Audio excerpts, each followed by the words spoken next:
নমস্কার বন্ধুরা, আমাদের শাশুড়ি বৌমা রান্নাঘরে সবাইকে স্বাগতম। আজ করব সোয়াবিনের তরকারি। প্রথমে ছোট্ট ছোট্ট সয়াবিন ও আলু চৌকো চৌকো করে আমরা সেদ্ধ করে নিয়েছি। ছোট্ট ছোট্ট সয়াবিন। প্রথমে দিলাম কড়াইতে তেল, লঙ্কা কেটে দিলাম তেলের মধ্যে, দিলাম একটা তেজপাতা,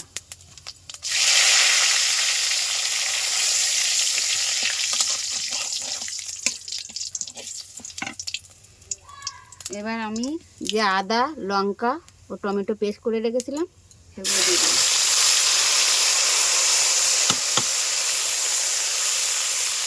মশলাগুলো করার জন্য একটু লবণ দিয়ে দিলাম।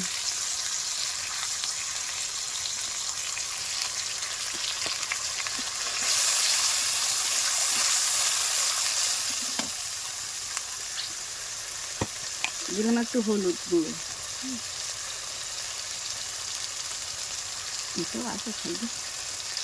দিলাম একটু হলুদ গুঁড়ো,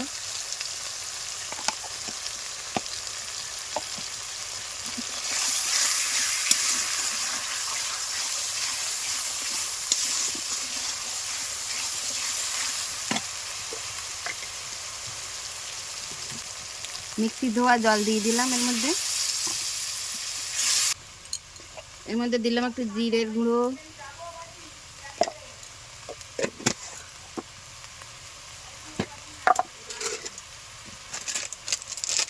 দিলাম একটু ধনের গুঁড়ো,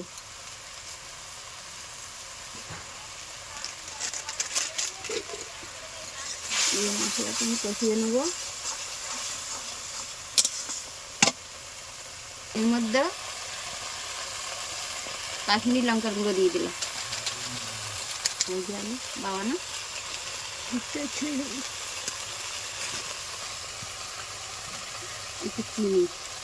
মিষ্টি। আপনারা এই সোয়াবিনের তরকারি টিফিনের জন্য তো দিতেই পারবেন। লুচি, পরোটা, রুটি সবার সাথে খাওয়া যাবে এই তরকারি। খুব চটজলদিও বানানো যাবে। এই কষিয়ে নেব,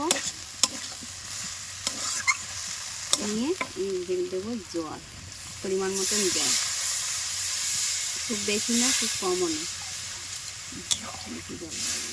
সুন্দর সুন্দর রান্নার ভিডিও দেখার জন্য চ্যানেলটি সাবস্ক্রাইব করে দেবেন। এদিকে আমাদের সোয়াবিনের তরকারি পুরো কমপ্লিট। রুটি, লুচি, পরোটা সবার সাথে খাওয়া যাবে এই সোয়াবিনের তরকারি। সুন্দর টেস্ট আর অপূর্ব খেতে। নতুন নতুন রেসিপি দেখার জন্য চ্যানেলটি সাবস্ক্রাইব করুন। ধন্যবাদ।